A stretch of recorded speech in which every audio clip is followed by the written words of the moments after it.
Waalaikumsalam warahmatullahi wabarakatuh.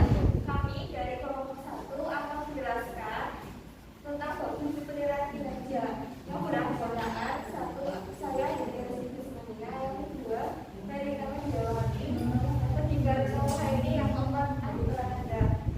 Selanjutnya, bisa lain sama dengan kelompok ini. Yang pertama, latar belakang. Besarnya laba dan keuntungan yang diperoleh perusahaan sangat tergantung dari salah satunya adalah sumber daya yang dimilikinya, baik sumber daya manusia maupun sarana dan prasarana atau sumber daya lainnya. Sumber daya manusia merupakan faktor utama dalam penentukan laba dan kemajuan suatu usaha. Artinya, sumber daya manusia memiliki peran penting untuk mewujudkan tujuan perusahaan guna memperoleh keuntungan.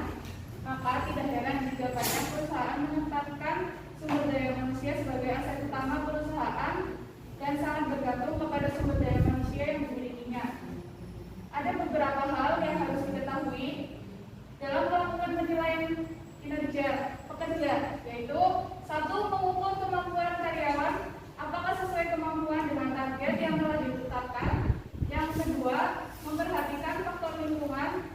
Yang ketiga, dalam melakukan penilaian kinerja harus benar-benar dilakukan secara objektif dan adil. Selanjutnya, B. Pengertian kinerja. Dapat sudah dipastikan hampir semua orang yang bekerja ingin melaksanakan pekerjaannya dengan sebaik mungkin. Bahkan jika perlu memberikan hasil yang lebih baik dari yang telah ditetapkan. Namun, dalam prakteknya terkadang masih terdapat karyawan yang tidak mampu untuk menghasilkan sesuatu yang telah ditetapkan. Menurut Koltit, kinerja ditentukan oleh 3 faktor, yaitu 1, kinerja tugas, 2, perilaku kesetiaan, yang ketiga, perilaku produktif tandingan. Selanjutnya, C. Pengertian penilaian pekerja. Pekerjaan seorang tidak akan nampak hasilnya jika tidak dilakukan suatu penilaian. Artinya, perlu ada usaha untuk menilai hasil atau perilaku kerja karyawan. Hal-hal yang perlu dalam pengawasan atau peninjauan yaitu 1. Mengumpulkan data kinerja karyawan. 2. Memeriksa data-data kinerja bawahan. Yang ketiga, mempelajari dan menganalisis hasil kinerja dengan cara menghitung semua komponen yang menjadi penilaian. Yang keempat, memutuskan dan menyimpulkan hasil penilaian pekerja. Yang kelima, menyampaikan hasil penilaian kinerja pada bawahan tentang pencapaian kerja selama 1 periode, menyampaikan hasil penilaian yang seharusnya, memberitahu apa yang menjadi titik kelemahan dan kekuatan, serta memberikan solusi tentang apa-apa yang bisa diperbaiki di kemudian hari. Selanjutnya akan dibacakan oleh Bapak. Yang D, faktor-faktor yang mempengaruhi kinerja. Ada faktor-faktor yang mempengaruhi kinerja baik hasil maupun perilaku kerja adalah sebagai berikut. 1. Kemampuan dan keahlian. Merupakan kemampuan atau skill yang dimiliki seseorang dalam melakukan suatu pekerjaan.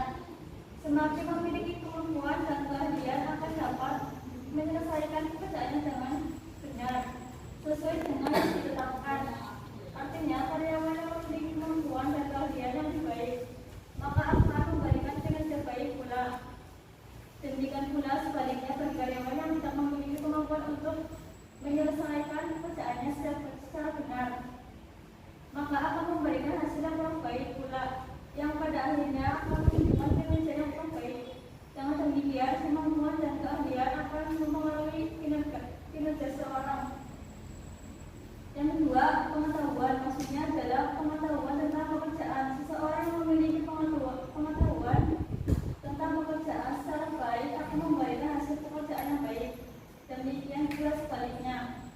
Artinya, dengan mengetahui pengetahuan tentang pekerjaan akan memudahkan seseorang untuk melakukan pekerjaannya. Demikian pula sebaliknya, jika karyawan tidak atau kurang memiliki pengetahuan tentang pekerjaannya, maka pasti akan mengurangi hasil atau kualitas pekerjaannya yang pada akhirnya akan mempengaruhi kinerjanya. Yang tiga, ancaman kerja. Merupakan ancaman pekerjaan yang akan memudahkan karyawan dalam mencapai tujuannya. Artinya, jika suatu pekerjaan memiliki ancaman yang baik, maka akan memudahkan untuk menjalankan pekerjaan tersebut secara cepat dan benar. Yang keempat, kepribadian. yaitu kepribadian seseorang atau karakter yang dimiliki seseorang. Setiap orang memiliki kepribadian atau karakter yang berbeda satu sama lainnya. Seseorang yang memiliki kepribadian atau karakter yang baik akan dapat melakukan pekerjaan secara sungguh-sungguh penuh tanggung jawab sehingga hasil pekerjaannya cukup baik. Demikian pula sebaliknya bagi karyawan yang memiliki kepribadian atau karakter yang buruk akan bekerja secara tidak sungguh-sungguh dan kurang bertanggung jawab, dan pada akhirnya hasil pekerjaannya pun tidak atau kurang baik, dan tentu saja hal ini akan mempengaruhi kinerja yang ikut buruk pula. Faktor-faktor yang mempengaruhi kinerja. Yang pertama, kompensasi merupakan balas jasa yang diberikan perusahaan kepada karyawannya.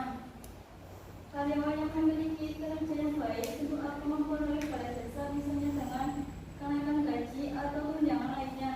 Demikian pula sebaliknya, jika kinerja tidak baik akan mendapat menurunkan gaji atau tunjangan yang diperolehnya. Yang kedua, dengan karir merupakan penghargaan yang diberikan perusahaan kepada seseorang. Karyawan yang memiliki prestasi atau kinerja yang baik tentu akan memberikan peningkatan karir.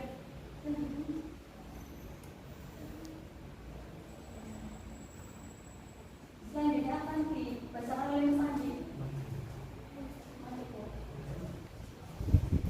Ya, yang F, tujuan penilaian kinerja. Penilaian kinerja merupakan salah fungsi dari manajemen sumber daya manusia, maka sudah seharusnya untuk dijalankan dengan sebaik-baiknya. Tanpa penilaian kinerja, tentu pihak manajemen akan sulit untuk menentukan, misalnya berapa gaji atau bonus atau kesejahteraan lain yang pantas diberikan kepada karyawannya. Hal ini disebabkan tidak tahu dasar untuk menentukan jumlah atau ukuran yang diberikan.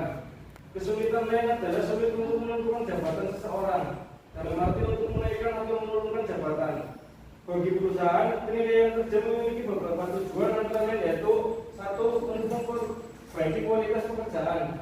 Untuk memperbaiki kualitas pekerjaan artinya dengan melakukan penilaian terhadap kinerja, maka manajemen perusahaan akan mengetahui di mana kelemahan karyawan dan sistem yang digunakan. Dengan diketahui kelemahan ini, segera untuk dilakukan perbaikan, baik terhadap sistem yang digunakan maupun karyawan itu sendiri. Yang kedua, keputusan penempatan. Bagi karyawan yang telah dinilai kinerjanya ternyata kurang mampu untuk menempati posisinya sekarang, maka perlu dipindahkan ke unit atau bagian lainnya. Sebaliknya, bagi mereka yang memiliki kinerja yang baik, perlu diperhatikan agar kinerjanya tidak menurun dan tetap mempertahankan kinerja sembari menunggu kebijakan perusahaan selanjutnya. Yang D, asas-asas penilaian kinerja. Dalam prakteknya, asas-asas penilaian untuk melakukan penilaian kerja harus dilakukan: 1. Secara objektif. Objektif artinya melakukan penilaian harus dilakukan apa adanya sesuai dengan kriteria yang telah ditetapkan. Artinya menilai dalam menilai jangan terpengaruh oleh hal-hal di luar yang telah ditentukan. Untuk melakukan penilaian yang dilakukan secara objektif biasanya dilakukan secara A. Realistis, artinya menilai apa adanya sesuai dengan yang telah dilakukan. Yang B. Terukur, artinya setiap pekerjaan dapat menggunakan standar tertentu sebagai alat ukur pencapaian kinerjanya. Yang C. Menantang, artinya pekerjaan yang diberikan dapat memberikan motivasi bagi karyawan untuk mengerjakan. Yang kedua, sangat adil. Sikap atasan dalam menilai yang berdasarkan keadilan tentu akan memberikan hasil yang baik. Adapun keadilan dapat dilakukan berdasarkan: A. Pembagian tugas disesuaikan dengan posisi dan kompetensi yang dimiliki. Yang B. Penilaian disesuaikan dengan kontribusi karyawan terhadap keberhasilan unit kerja atau organisasi. C. Penilaian dilakukan secara objektif dengan didukung data dan informasi yang ada. Yang ketiga, secara transparan. Adanya parameter untuk mengukur kinerja serta sumber data yang digunakan. Misalnya kategori penilaian, bobot yang memberikan nilai. B. Mengumumkan hasil penilaian secara terbuka, jangan sampai ada yang disembunyikan. C. Pemberian balas jasa atau kinerja yang dihasilkan harus jelas, sehingga tidak menimbulkan kecurigaan. Komponen penilaian kinerja. 1. Absensi. Absensi merupakan keberadaan atau bukti kehadiran karyawan pada saat masuk kerja sampai pulang kerja. Tingkat kehadiran karyawan biasanya dihitung berdasarkan hari mingguan atau bulanan tergantung dari kebijakan perusahaan. Yang kedua, kejujuran. Kejujuran merupakan perilaku karyawan selama bekerja dalam suatu periode. Nilai kejujuran seorang karyawan biasanya dinilai berdasarkan ukuran yang telah ditetapkan sebelumnya. Yang ketiga, tanggung jawab. Tanggung jawab merupakan unsur yang cukup penting terhadap kinerja seseorang. Artinya karyawan yang memenuhi kriteria bertanggung jawab maka nilai kinerjanya akan naik. Indikator penilaian prestasi kerja. Dalam melakukan penilaian kinerja memang memerlukan atau dibutuhkan suatu teknik yang tepat, sehingga hasil pengukuran juga menghasilkan hasil yang tepat dan benar. Bukan itu saja, dengan mekanisme teknik pengukuran yang baik akan memberikan gambaran terhadap hasil kinerja perusahaan sesungguhnya dan secara keseluruhan, baik kinerja individu maupun kerja organisasi. Adapun penjelasan dating masing-masing jenis di atas adalah sebagai berikut. Satu, kualitas atau mutu. Yang dua, kuantitas atau jumlah. Tiga, waktu, jangka waktu, penekanan biaya, pengawasan, dan hubungan antar karyawan.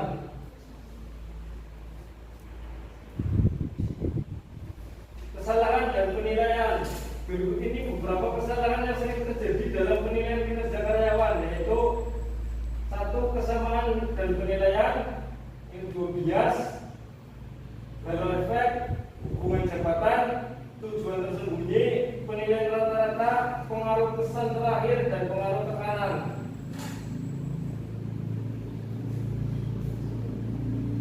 Penilaian kinerja PNS. Pegawai negeri sipil atau PNS merupakan pegawai yang bekerja di lingkungan pemerintah, di lingkungan kementerian maupun di pemerintah daerah baik provinsi maupun kabupaten kota. Pegawai negeri sipil merupakan abdi negara yang menjalankan roda pemerintahan. Seluruh anggaran PNS terutama gaji dan tunjangan dibayar oleh negara, sehingga perlu dinilai. Dalam melakukan penilaian kinerja PNS, maka terdapat beberapa aspek penilaian kinerja yang perlu diketahui. Yang pertama, target, perilaku kerja, rencana kerja, pejabat penilai, atasan pejabat, dan pejabat pembina. Kinerja dalam kegiatan manajer atau atasan untuk mengurus perilaku prestasi kerja karyawan serta menetapkan kebijakan selanjutnya. Nilai kinerja termasuk dalam sumber daya manusia. Sumber daya manusia yang melatih adalah fungsi kesuksesan perusahaan. Dengan dilakukannya penilaian kinerja, terdapat karyawan akan membuat karyawan atau perusahaan berusaha berbuat maksimal mungkin dalam setiap kegiatan yang diberikan oleh perusahaan atau pimpinan, dan manajer juga sudah melakukan kegiatan perusahaan dalam bidang menaikkan jabatan dari karyawan maupun melihat kinerja karyawan yang tidak maksimal. Kami dari kelompok 1 membuka sesi pertanyaan. Silakan saya mau bertanya.